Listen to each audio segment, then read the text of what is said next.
O vídeo já vai começar, mas antes, não se esqueça de se inscrever e ativar as notificações.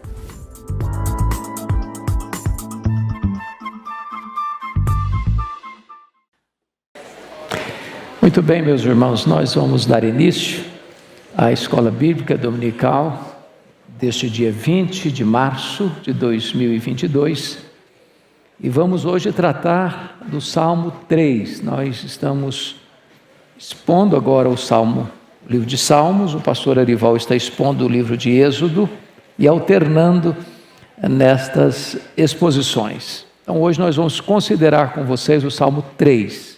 Peço que você abra sua Bíblia comigo, por favor. Salmo 3.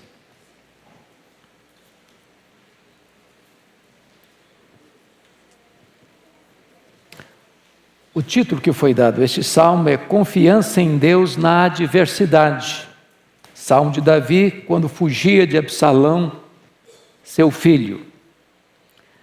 Senhor, como tem crescido o número dos meus adversários. São numerosos os que se levantam contra mim. São muitos os que dizem de mim, não há em Deus salvação para ele. Porém tu, Senhor, és o meu escudo, és a minha glória e o que exaltas a minha cabeça. Com a minha voz clama ao Senhor e ele do seu santo monte me responde. Deito-me e pego no sono, acordo, porque só o Senhor me sustenta. Não tenho medo de milhares do povo que tomam posição contra mim de todos os lados. Levanta-te, Senhor, salva-me, Deus meu, pois feres nos queixos a todos os meus inimigos e aos ímpios quebras os dentes. Do Senhor é a salvação e sobre o teu povo a tua bênção. Amém. Eu quero hoje pensar com vocês no tema tempestade na família. Antes de entrar na exposição do Salmo, uma vez que temos aqui algumas pessoas que não acompanharam as duas primeiras exposições, a escolha do livro de Salmos para a exposição aqui nesta hora, é que este livro certamente é o livro mais lido da Bíblia. É o livro mais conhecido popularmente. É o livro mais usado nas liturgias dos cultos. É o livro usado nos aniversários e também nos funerais. Este livro é uma composição de 150 poemas, que foram escritos por vários autores, num período longo de mais de 1000 anos, e depois compilados e colocados e selecionados em 5 livros, como o Pentateuco também tem 5 livros, os Salmos têm 5 livros. E você tem salmos os mais variados, de louvor, de lamento, salmos de penitência, salmos imprecatórios, salmos litúrgicos, salmos messiânicos. E neste primeiro livro, que é Salmo 1 ao 41, quase todo ele escrito por Davi, tem algumas coisas importantes a serem ressaltadas. Neste salmo em particular, esse salmo retrata o drama que Davi viveu na sua família. Davi foi um músico, Davi foi um compositor, Davi foi um guerreiro, Davi foi rei de Israel e o mais notório deles. Davi teve vitórias expressivas, portões para fora, mas derrotas amargas, muito amargas, portões para dentro.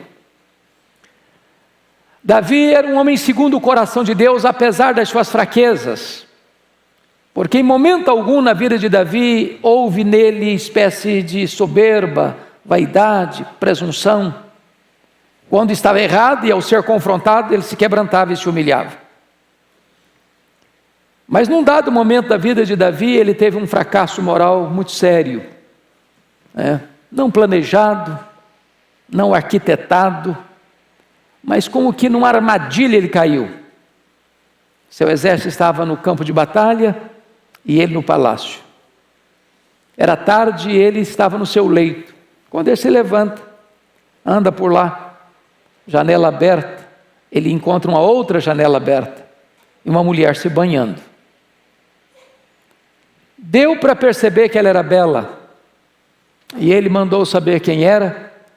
Informaram para ele que era Batseba, esposa de um dos seus soldados e um dos seus valentes, chamado Urias. Ele mandou chamar a mulher, deitou-se com ela e, para surpresa de ambos, ela engravidou. E mandou um recado para ele: estou grávida.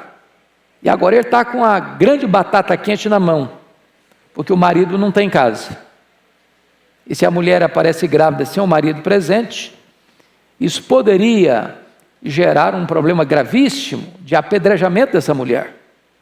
E então ele articula um plano, manda chamar Urias da batalha, recebe Urias com honras, para que ele fosse para casa, coabitar com a mulher.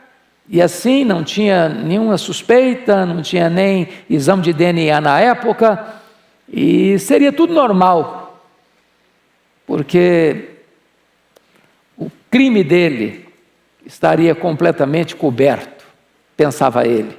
Só que o homem não foi para casa. Ele pensou: vou embebedá-lo, porque bêbado ele vai para casa. Embebedou Urias, dando um banquete para ele, e Urias não foi para casa. Aí ele escreve uma carta para Joabe, comandante do exército, e diz: Joabe, bota Urias na frente da batalha, num lugar perigoso, e não dê proteção, para que ele morra. Portador da carta, o próprio Urias.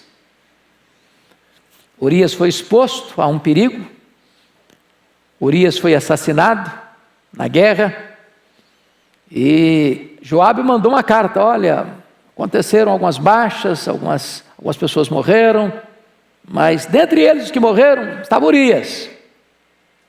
E quando Davi recebe a carta, é assim mesmo, guerra, uns matam, outros morrem, fica por isso mesmo.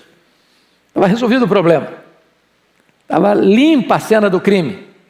E ele, para ainda demonstrar mais compaixão, porque era possível isso na época, ele resolve casar com a viúva para protegê-la. E manteve muito bem coberto esse pecado. Só que diz a Bíblia que aquilo foi mal aos olhos do Senhor. Ele governava, ele tomava decisões, mas não havia paz na sua alma. Até que ele foi confrontado pelo profeta Natã. E o profeta Natã contou uma história interessante para ele, uma parábola de um homem rico que tinha muitas reses, muitos rebanhos, e recebe uma visita em casa. E tinha também um pobre, só tinha uma ovelhinha, uma cabra. Morava com ele, bebia no copo dele, e era como que um membro da família. E esse homem rico, em vez de matar uma res lá no campo, para dar churrasco para o seu amigo, resolveu matar a cabra, a ovelhinha do pobre, a única coisa que ele tinha. Quando Davi escutou isso, ficou muito irado, disse: esse homem tem que morrer. E o profeta disse: pois você é o homem, você é o homem. Ali Davi caiu em si. Deus diz: olha, Deus vai perdoar o seu pecado, mas as consequências vão ser amargas, a espada não vai se afastar da sua casa, e esse menino vai morrer. Esse filho do adultério morre. A partir daí Davi é um homem que tem tantos conflitos na vida, porque mais tarde o Aminon, filho mais velho, vai estuprar a meia-irmã Tamar. Davi fica irado, mas não disciplina o filho, nem consola a Tamar. A Tamar era irmã de Absalão. Absalão pegou-a e levou-a para casa. Ficou 2 anos com ela lá, consolando. Falou: olha, calma, sossega o coração. E nesses 2 anos Absalão arquitetou o assassinato do irmão Aminon. Depois de 2 anos, o Absalão vai na casa do pai, para o pai ir para a festa dele. E o pai dá uma resposta fajuta, Davi dá uma resposta fajuta: não, não posso ir não, você é muito pesado para você. Mas pesado como? Filho do rei. Davi dava cidades para os filhos, ele era nepotista. Pesado? Que argumento mais tolo é este? Como o rei se recusou a ir, não estava nada interessado que o pai fosse, estava interessado que o Aminon fosse. Então, manda o Aminon ir na minha festa. Mas por que você levaria? Não, eu quero o Aminon na minha festa. O Davi empurra o filho para a boca do lobo. E nessa festa, que não era festa coisa nenhuma, era apenas para ludibriar a situação, Aminon é assassinado por ordem de Absalão. Davi fica muito irado, persegue Absalão, e Absalão precisa fugir. Fica 3 anos foragido, na casa do avô paterno, pai de Maaca, que era pagã. E então, por orientação de Joabe, o Absalão volta para Jerusalém, mas o rei dá uma ordem: ele pode voltar para Jerusalém, mas eu não quero ver a cara dele, ele não pode me ver.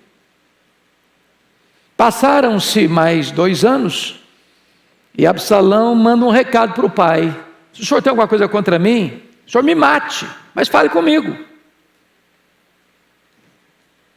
Já se faziam 7 anos de relações estremecidas. Davi recebe o Absalão no palácio, dá um beijo na face dele e não dá uma palavra para ele. Absalão sai dali, não querendo mais reconciliação com o pai. Agora ele quer tramar contra o pai, arquitetar para tomar o trono do pai e matar o pai. E passa mais 4 anos furtando o coração do povo. Quando então ele arma uma rebelião, pede para o pai licença para ir a Hebrom, o pai lhe dá licença para ir a Hebrom, e ele então começa a arrebanhar uma força militar, começa a arrebanhar os líderes mais importantes, começa a aliciar o povo por todas as tribos, e declara então que está vindo com o seu exército para Jerusalém, para tomar o trono do pai e para matar o pai. Davi sabe disso, foge de noite, descalço, chorando, subindo as encostas do Monte das Oliveiras, mergulhando no deserto, para viver em tendas, dormindo a céu aberto. Mas Davi era um estrategista, e Davi ainda conseguiu reverter essa situação por estratégias militares, e nessa batalha Absalão morre e Davi chora. Dramas familiares, tempestade na família. Pois bem, esse salmo é escrito exatamente dentro dessa conjuntura. Então, eu gostaria que vocês olhassem comigo algumas lições do salmo. Primeiramente, uma conspiração desumana. E o primeiro ponto é uma oposição numerosa na terra. Veja o verso 1 comigo. Senhor, como tem crescido o número dos meus adversários. São numerosos os que se levantam contra mim. Para você entender isso, é preciso ir comigo para 2 Samuel, capítulo 15. Você vai entender por que Davi está falando isso.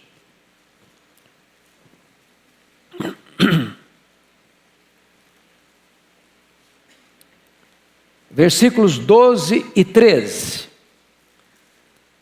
2 Samuel 15, 12 e 13. E também Absalão mandou vir Aitofel, o gilonita, do conselho de Davi, da sua cidade de Giló, enquanto ele oferecia o seu sacrifício. Tornou-se poderosa a conspirata, e crescia em número o povo que tomava partido de Absalão. Então veio um mensageiro a Davi, dizendo: todo o povo de Israel segue decididamente Absalão. Preste atenção aqui, notinha de rodapé. Via de regra, os recados, eles vêm assim, meio exagerados. Crescia o número, mas a informação é todo o povo. Não é todo o povo. Mas as notícias às vezes chegam assim, alarmantes demais, né? Agravando ainda mais o problema. Se você perceber, capítulo 16, 5 a 8, Davi ainda é amaldiçoado, né? Por Simei, um membro lá da família de Saul. Enquanto Davi está fugindo, ele lá vai, jogando pedra, levantando pó, e amaldiçoando. Davi está vivendo talvez um dos momentos mais dramáticos da vida. Porque esta é uma guerra em glória. Ganhar a guerra é matar o filho. Perder a guerra é ser morto pelo filho.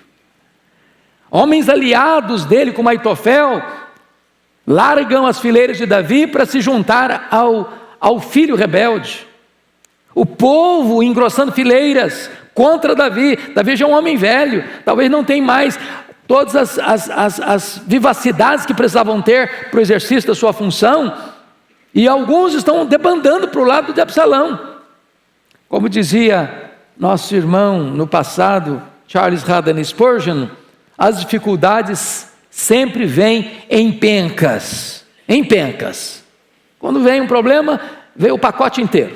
É isso que Davi está enfrentando aqui. Mas além de uma oposição numerosa na terra, em segundo lugar, Davi está enfrentando uma acusação de abandono do céu. Olha o verso 2 comigo.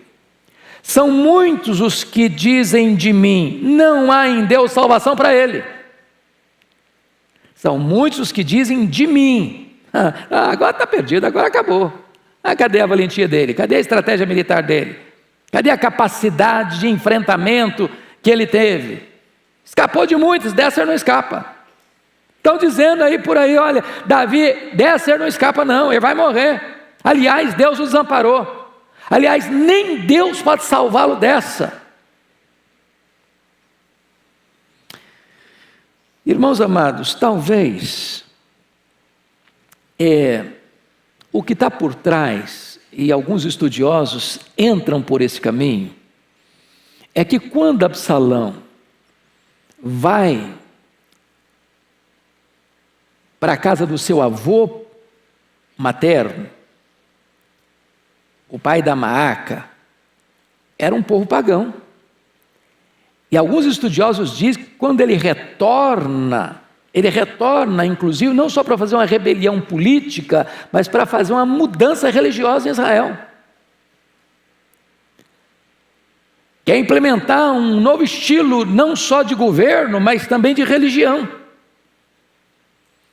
E Davi está vivendo esse maior dos dramas, porque não tem drama maior do que esse quando uma pessoa se sente abandonada por Deus. Acabou a esperança. Se nem Deus pode me valer, o que eu faço? Não tem saída, não tem janela no fim do túnel, não tem uma luz de esperança. Davi está aqui como que sentenciado a uma derrota fragorosa e plena. Nem Deus vai salvá-lo. O povo está comentando isso, não há em Deus salvação para ele, acabou, fim de linha, fim do túnel, fundo do poço, derrota plena e total. Bom, mas aí entra o segundo ponto que eu gostaria que você considerasse comigo, que é um socorro providencial. Davi, obviamente, um homem de Deus, não era governado por circunstâncias nem por sentimentos, mas governado por Deus. Essa é uma lição que você e eu precisamos aprender. Tem hora que as circunstâncias são carrancudas, adversas, sombrias.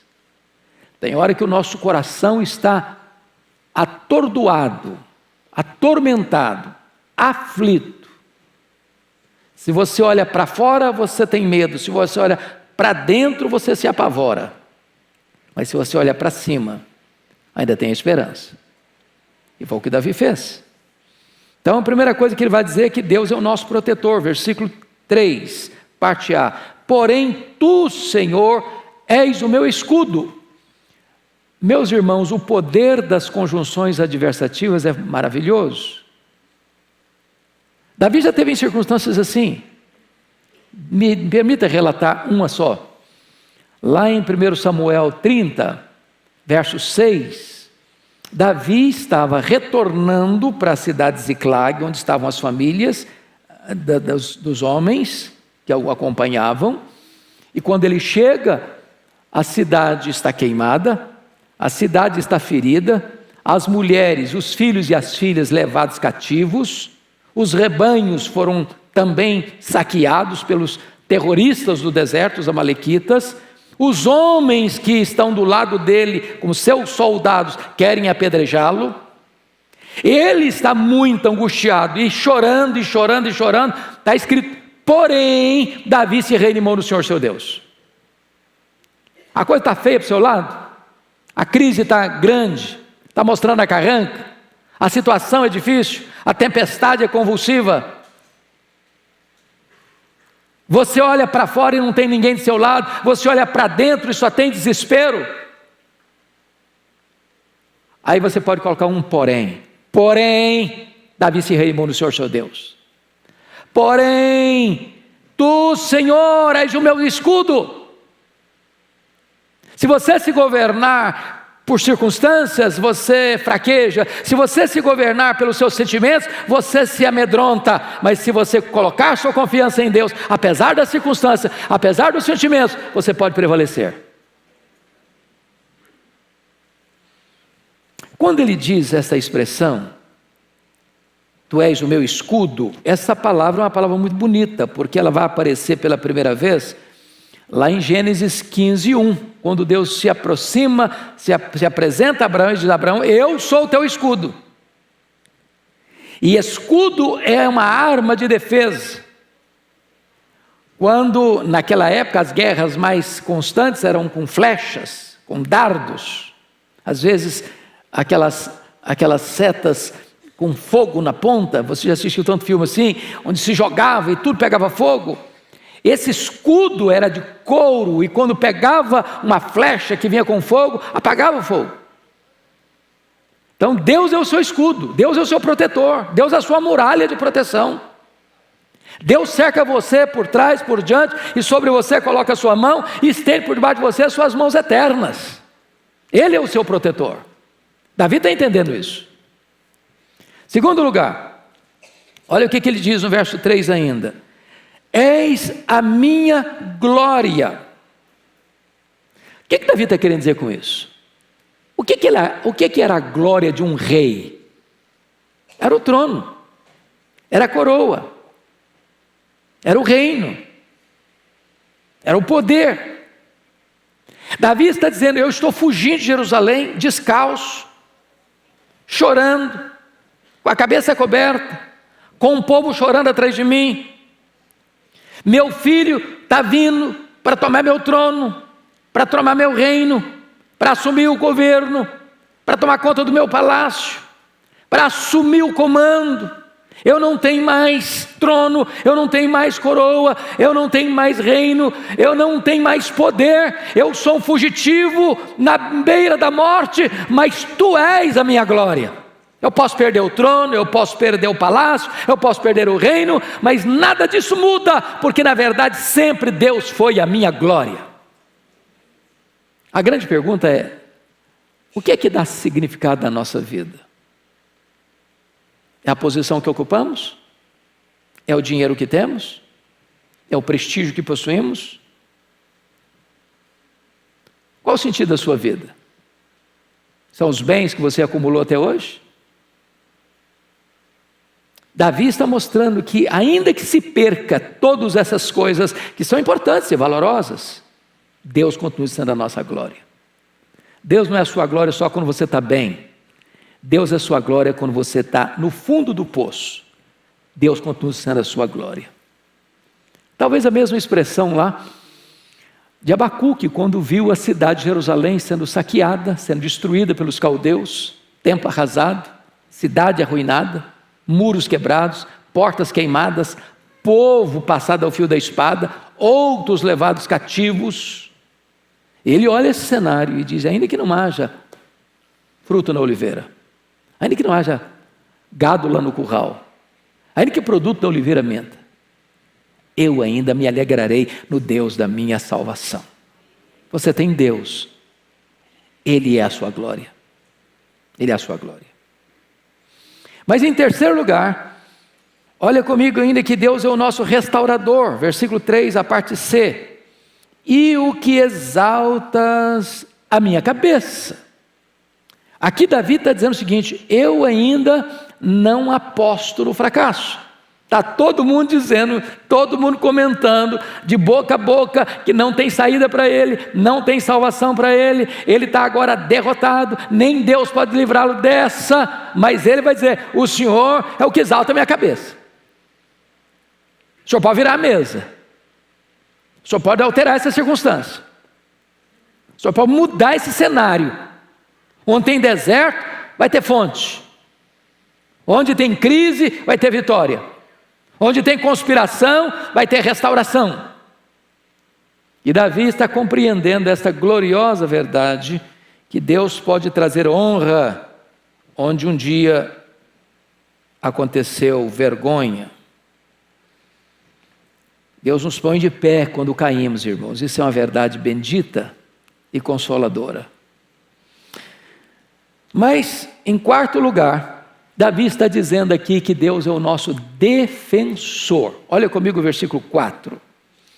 Com a minha voz clama ao Senhor, e Ele do seu santo monte me responde. Quando a crise chega, irmãos, o problema da família chega, ou os dramas acontecem, a tempestade vem sobre nós, nós temos uma arma poderosa: a oração. Deus responde a oração. E as grandes intervenções de Deus na história foram frutos de oração. É por isso que um santo de joelhos enxerga mais longe do que um filósofo na ponta dos pés. Um crente de joelhos é mais poderoso do que um exército. Vocês se lembram da fala de Maria Stuart, na Escócia, quando ela dizia o seguinte: eu temo mais as orações de John Knox do que os exércitos da Inglaterra. Não é que a oração seja poderosa. Quem é poderoso é Deus, que responde à oração. Não é a oração poderosa, é poder através da oração. Porque Deus é poderoso, porque Deus está no trono, porque Deus tem as rédeas da história nas mãos, porque Deus pode interferir e reverter situações humanamente impossíveis. Quando você ora, você está acionando o braço do Onipotente, porque a oração une a fraqueza humana à onipotência divina. A oração une o altar da terra com o trono do céu. A oração move o braço daquele que move o mundo. Então Davi está dizendo que Deus é o seu defensor, porque Ele escuta a sua oração. Pois bem, vamos agora a um outro ponto desse texto, que é uma confiança inabalável. Versículos 5 e 6. Davi não está mais no palácio, Davi está no deserto. Se você já esteve em Jerusalém, ou já viu o mapa de Jerusalém, ele está saindo lá do seu palácio, que fica no Monte Sião. Ele desce, passa pelo Vale do Cedron, sobe o Monte das Oliveiras, e o Monte das Oliveiras já está dentro do deserto. Ele entra no deserto, aí começa a descida, essa descida no deserto. Ele está no deserto, em tendas improvisadas, com a ameaça de um exército que pode vir para atacá-lo. E se vocês perceberem, Davi é informado que Aitofel, um dos sábios conselheiros, tinha bandeado para o lado do Absalão.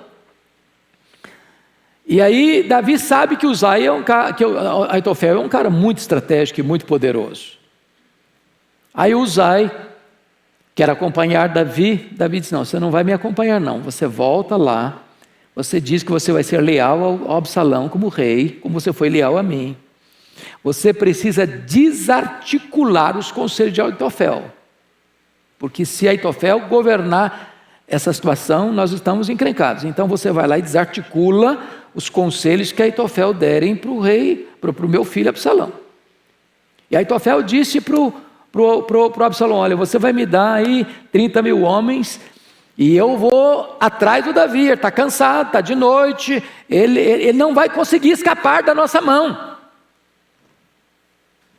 Aí o Absalão disse: não, vamos escutar o conselho do Uzai.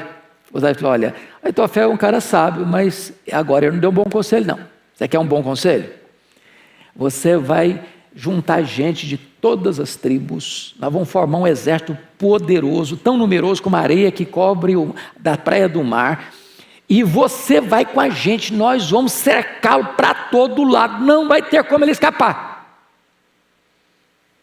E Uzai, orientado por Davi, disse: comunica aos filhos dos sacerdotes qualquer notícia para chegar a mim. E Uzai disse: olha, esse é o plano, então atravesse o Jordão, escape, porque a coisa vai pegar. Quando Aitofel descobriu que o conselho dele não foi seguido, ele se matou, cometeu suicídio, e Davi escapou.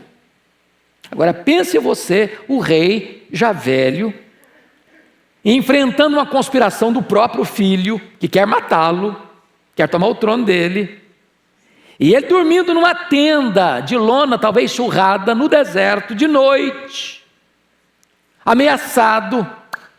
Olha o que ele vai dizer nos versos 5 e 6. Pode ler comigo? Vamos juntos? Deito-me e pego no sono. Acordo porque o Senhor me sustenta. Não tenho medo de milhares do povo que tomam posição contra mim de todos os lados. Bom, eu acho que talvez nós tomaríamos um bom calmante. Porque, na verdade, ter paz para dormir numa hora dessa não é brincadeira, não é verdade? Você dormiria? Bom, muitos não conseguem sequer deitar. Há outros que deitam, mas não dormem. Há aqueles que dormem à base de calmantes. Outros têm um sono turbulento.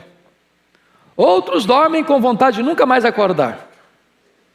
Outros deitam e nem sequer chegam a levantar. Mas o texto diz que Davi disse: deito-me e pego no sono. Por que ele faz isso? Por causa da confiança para acordar. Olha o que ele diz aí: deito e logo pego no sono, porque o Senhor me sustenta. Ou seja, quem sustenta o Davi não é o sono. Sono sustenta, né? Sono sustenta. Mas quem sustenta o Davi não é o sono. O Senhor me sustenta. Era isso que agradava a Deus em Davi. Davi era um camarada que tinha suas fraquezas, mas ele tinha uma confiança em Deus inabalável. Ele entendia que o Senhor, como disse ele lá para o gigante Golias: você vem contra mim com espada, com escudo, com lança, e eu vou contra você em nome do Senhor dos Exércitos, porque do Senhor é a guerra, e Ele te entregará nas nossas mãos. Davi entendia isso. Deus tem o controle. As nossas turbulências emocionais decorrem do fato de acharmos que nós é que estamos no controle. Nos esquecemos que Deus está no controle. É Deus quem nos livra. É Deus quem nos dá ânimo para levantar e certeza da vitória.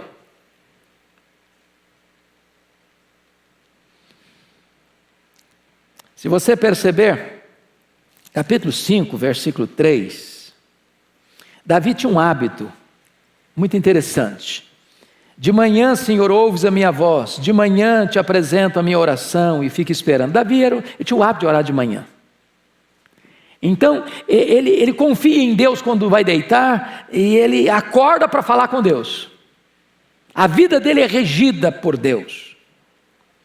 Mas não tem apenas paz para dormir e confiança para acordar. Davi tem coragem para enfrentar o inimigo. Olha o versículo 6 comigo. Não tenho medo de milhares do povo que tomam posição contra mim de todos os lados. Bom, isso aqui tem que ser, primeiro, um guerreiro, segundo, um estrategista, quarto, um homem com experiência e quinto, um camarada que confia em Deus. Ele sabe que tem milhares do povo contra ele. Milhares.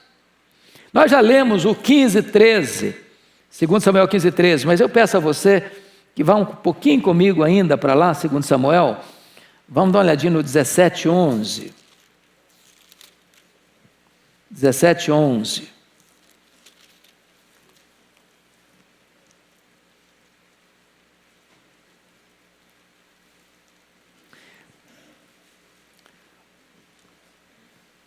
Esse é o conselho do Uzai. E é o conselho para confundir o Absalão. Mas está escrito no verso 11: eu, porém, aconselho que a toda pressa se reúna a ti todo Israel, desde Dan até Berseba, do norte a sul, em multidão como a areia do mar, e que tu em pessoa vás no meio deles. Ele está sabendo que está vindo gente de todo lado mesmo, de todas as tribos, de todos os lados, de todos os cantos, de norte a sul, de leste a oeste. Olha o 18, versículo 7. Ali foi o povo de Israel batido diante dos servos de Davi. Naquele mesmo dia houve ali grande derrota, com a perda de 20.000 homens. Você vê que eram milhares mesmo, né? Ele não está usando uma linguagem figurada, retórica, não. Eram milhares de pessoas, a nação toda entrando na guerra. Para quê? Para matar Davi. Agora pense você que Davi está lidando com vários sentimentos. Primeiro, a traição do filho. Segundo, a traição de alguns líderes da nação. Terceiro, a traição do povo, dos súditos dele. Então o camarada está encurralado. Mas é nessa conjuntura, é nessa realidade dramática que ele vai dizer no verso 6: não tenho medo de milhares do povo que tomam posição contra mim de todos os lados. Ele não está falando retórica, ele não está fazendo poesia, ele está contando o drama que ele está vivendo. Bom, só me permita uma aplicaçãozinha, talvez até um pouco fora, mas porque ela é importante. Talvez você pergunte: meu Deus, por que um homem igual Davi sofreu tanto? Porque se você um dia tirar uma folga e começar a ler 1 Samuel, 2 Samuel, indo um pouquinho em 1 Reis, o cara não teve folga não. Não teve folga. A vida desse cara foi luta a vida inteira, a vida inteira, a vida inteira. E aí você começa a pensar o seguinte: se não tivesse os desertos na vida de Davi, nós não teríamos a maioria dos salmos que temos na Bíblia. Se não tivesse um deserto na vida de um Moisés, ele não seria o libertador do povo de Deus, como foi. Se não tivesse um deserto na vida de um Elias, ele não teria as experiências que teve para contar para nós e nos encorajar. Se não tivesse um deserto de sofrimento na vida de um John Bunyan, nós não teríamos um peregrino para ler. As experiências amargas que nós vivemos hoje vão ser instrumentos pedagógicos amanhã na vida de milhares, talvez de milhões de pessoas.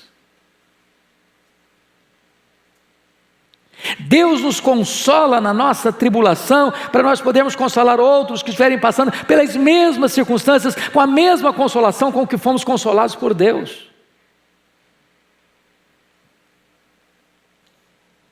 Davi está aqui enfrentando um exército que devia ser aliado dele, está contra ele. Ele está dizendo: eu não tenho medo. Esse homem não tem medo. Por que ele não tem medo? Porque ele é forte, porque ele é guerreiro, porque tem estratégia, porque tem muita gente do lado dele? Não, ele só não tem medo por uma coisa: Deus está comigo. Deus é o meu refúgio. É Deus que me faz dormir, é Deus que me faz acordar, é Deus que me dá força para viver, é Deus que me dá estratégia para vencer, é Deus, ele respira Deus, ele conhece Deus, ele tem experiência com Deus. A fé que Davi exerce não é a fé apenas que está escrito num manual de teologia, não, ele tem experiência com Deus. Ele tem experiência de oração, ele tem experiência de resposta, ele tem experiência de intervenção divina. Mas agora, vamos ao último ponto da exposição desse salmo, que é uma súplica confiante nos versos 7 e 8. Dá para ler o 7 e 8 comigo? Vamos juntos? Levanta-te, Senhor, salva-me, Deus meu, pois feres os queixos a todos os meus inimigos, e os ímpios quebras os dentes. Do Senhor é a salvação, e sobre o teu povo a tua bênção. primeira coisa que ele pede aqui, irmãos, é uma súplica por libertação. Parte A do verso 7. Levanta-te, Senhor, salva-me, Deus meu. O que ele está querendo dizer com isso? A Bíblia usa algumas expressões. Por exemplo, quando Jesus foi preso lá no Getsêmani, o Judas Iscariotes foi ao Sinédrio conversar com os principais sacerdotes, os anciãos do povo, vendeu Jesus por 30 moedas de prata e alertou a liderança que Jesus não seria fácil de ser preso, porque ele tinha poder miraculosos. Então era necessário uma força-tarefa, um grupo militar reforçado, tanto do governador quanto do Sinédrio. Deviam ir muito bem armados, com espadas, com porretes, com tochas. E o Judas recebe toda essa escolta como que o líder dela, porque era de noite, não tinha energia na época, mas Judas conhecia bem Jesus, conhecia bem o local. E Judas daria uma senha: aquele a quem eu beijar é este. Prendei-o em segurança, prendei-o e levai-o em segurança. A pergunta é: por que Jesus foi preso? Ele mesmo disse para os que vieram prendê-lo, para os principais sacerdotes e anciãos: todo dia eu ensinava no templo, publicamente vocês não me prenderam. Sabe por que vocês estão me prendendo agora? Sabem por quê? Não é porque vocês são fortes, não é porque eu sou fraco, não é porque vocês têm poder bélico ou militar e estrutura para me prender. Vocês só estão me prendendo agora porque esta é a hora das trevas. Esta é a hora de vocês. Esta é a hora de vocês. Esta é a hora das trevas. Para que se cumpra as Escrituras. Tem hora que você passa por situações e diz: meu Deus, mas por que o Senhor permite isso? Por que eu estou passando isso? Sou crente, sou piedoso, levo o Senhor a sério, estou passando por uma magrela, a situação está difícil, parece que está todo mundo contra mim, estou passando um vale, o Senhor não age, o Senhor não interfere, e Deus está dizendo para você: meu filho, esta é a hora das trevas, esta é a hora do seu vale, esta é a hora da sua prova. Mas calma, calma. Não esqueci de você, eu não abandonei você, eu não perdi o controle da situação, eu tenho as rédeas nas mãos, eu estou sentado no trono. Para mim, eu estalar de dedo para eu reverter essa situação. Então, tem hora que parece que Deus está com o braço encolhido. E o Davi está pedindo: Deus, levanta-te. Não é que Deus está dormindo, não é que Deus está sentado numa cadeira de balanço, não. Essa é uma expressão que às vezes o inimigo parece estar ganhando, parece que o inimigo está prevalecendo, parece que a situação é irremediável, e a pressa do homem de Deus na fala humana é: levanta-te, Senhor, porque quando Deus se levanta, o inimigo cai. Quando Deus se levanta, o inimigo cai. Me permita apenas alguns exemplos para ilustrar isso. Você se lembra de Êxodo 17? Quando Uri e Arão sustenta os braços de Moisés? Enquanto Moisés ora, o povo de Deus prevalece. Os braços caem, o inimigo se fortalece. Tem hora que o inimigo parece estar forte, mas basta Deus agir em resposta à oração, o inimigo cai. Me permita um segundo exemplo. 2 Crônicas, capítulo 20. O rei Josafá está encurralado por uma conjunção, por uma somatória de inimigos que vêm contra ele. Edom, Amon, os filhos de Moabe. E ele, ao receber a notícia, não tem prazo para reagir, não tem prazo para convocar o povo. Eles estão lá às margens do Mar Morto, em Engedi. Então diz a Bíblia que o Josafá, com muito medo, decretou um jejum em todo o Judá, conclamou o povo para buscar a Deus. E ele chega para Deus lá no capítulo 20, versículo 12, e diz: Senhor, Eu não tenho forças para lutar contra essa gente, nem estratégia. Mas os meus olhos estão postos em ti. E quando ele colocou os olhos em Deus, Deus respondeu. Diz a Bíblia que vocês não vão ter que lutar, vocês vão ter só que cantar. Bota um exército, bota um coral na frente do exército. E na medida que o povo de Deus começou a cantar em voz alta, sobremaneira, Deus desbaratou os inimigos. E eles foram derrotados. Quando Deus se levanta, o inimigo cai. Mas me permita um terceiro exemplo. Atos capítulo 12.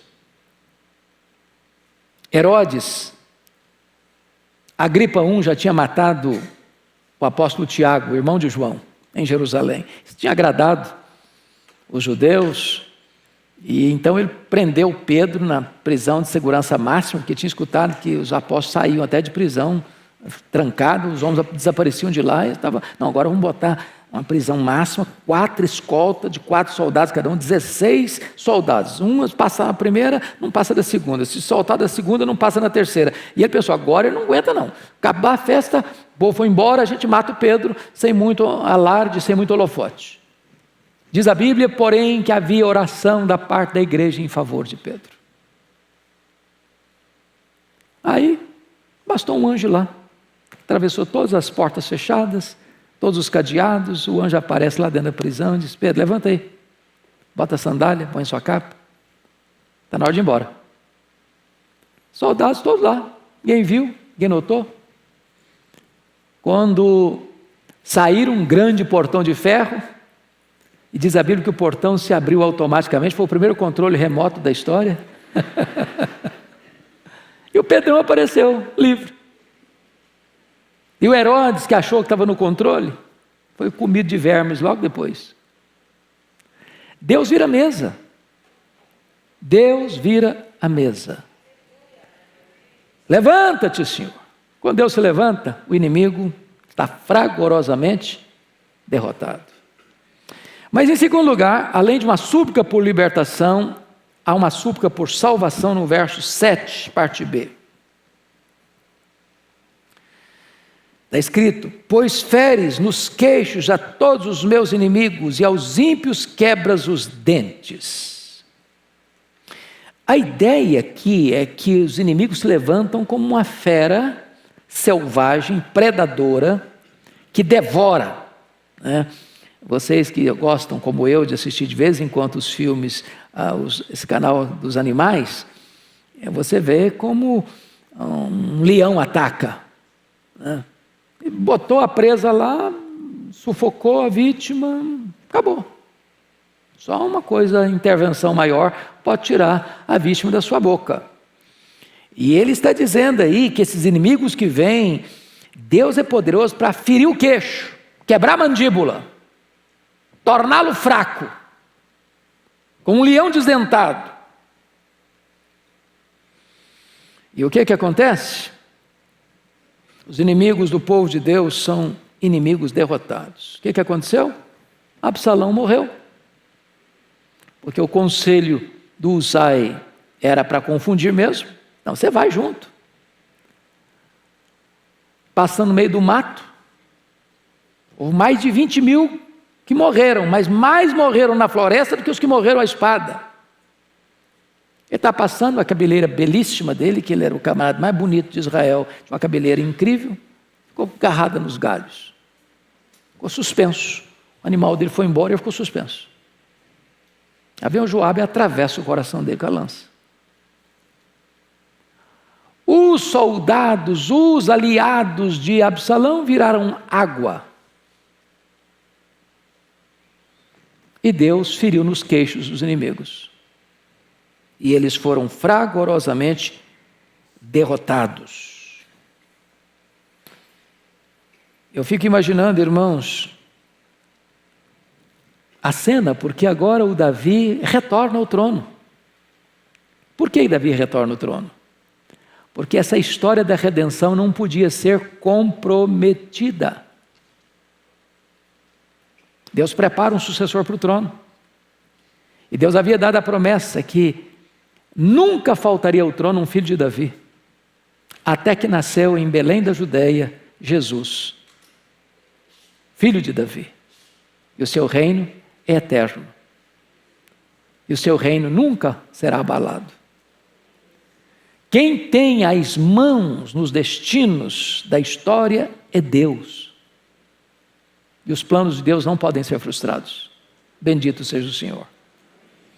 Mas finalmente, aliás, em penúltimo lugar, não finalmente, em penúltimo lugar, uma declaração soleníssima.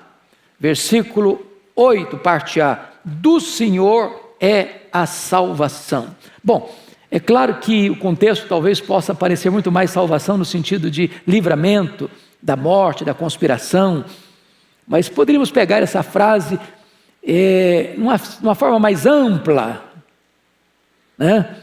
Do Senhor é a salvação. Essa é uma das verdades mais belas da Bíblia. Salvação é obra de Deus, está lá em Jonas 2,9. Quem salva é Deus. Ele quem planeja, Ele quem executa, Ele quem consuma. É Deus quem escolhe, é Deus quem chama, é Deus quem justifica, é Deus quem glorifica. Tudo é de Deus.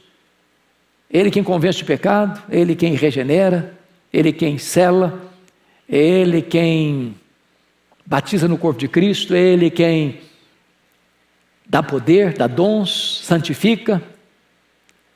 Ele quem opera a obra do começo ao fim, de alfa a ômega. A salvação é uma obra de Deus. Do Deus Pai, do Deus Filho, do Deus Espírito Santo.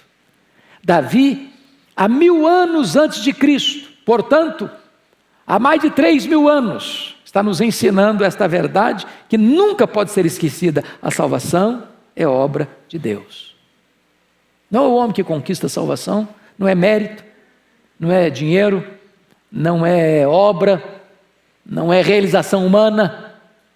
Você não é salvo por aquilo que você faz para Deus. Você é salvo por aquilo que Deus fez por você em Cristo Jesus. Agora, em último lugar, uma intercessão generosa. Versículo 8, a parte B. E sobre o teu povo a tua bênção. Eu acho isso aqui incrível. Porque pense comigo, se Davi fosse um homem mau, ele viu alguns dos seus líderes se bandeando para o lado do Absalão. Nos filmes, ou mesmo na história humana, o que você vê quando acontece um fato desse? Um general orquestra uma conspiração. A conspiração é descoberta, a artimanha é desfeita. O que acontece com o general? Deposto, morto. E o povo? Talvez fosse ele pesar a mão sobre o povo agora, aos infiéis, aos que o abandonaram. Mas olha o que Davi faz.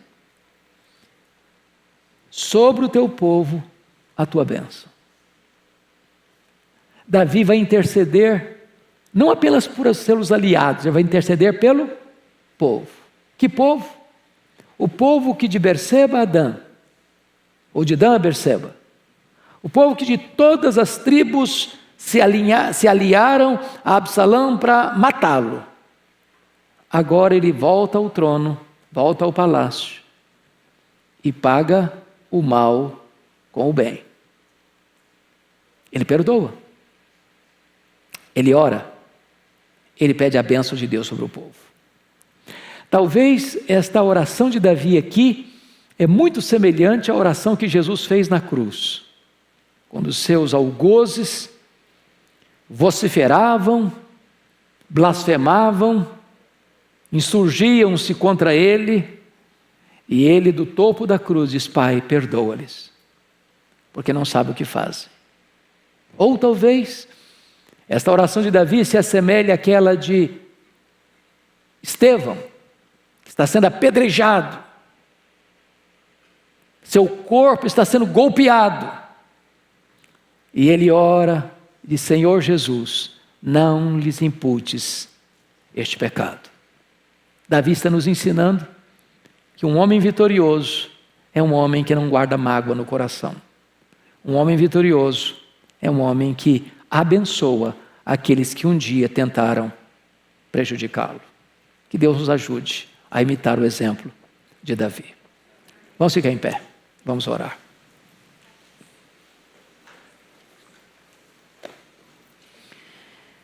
Senhor Deus, nós te agradecemos o privilégio de estarmos na tua casa nesta manhã. Que bênção! Nos dando aqui, Deus, o privilégio de abrir a tua palavra, de ouvir a tua voz, de entoarmos cânticos de louvor ao teu nome. Agora te pedimos, Deus, que tu apliques esta palavra ao nosso coração. Que aquilo que Davi viveu, os erros que cometeu, que tu nos ajudes a não cometê-los. Mas a confiança que ele teve em ti, nos ajude a ter a mesma confiança. Deus, sustenta o teu povo, conforta o teu povo, anima o teu povo, alegra o teu povo, reaviva a tua obra no nosso coração. Oramos assim em nome de Jesus. Amém.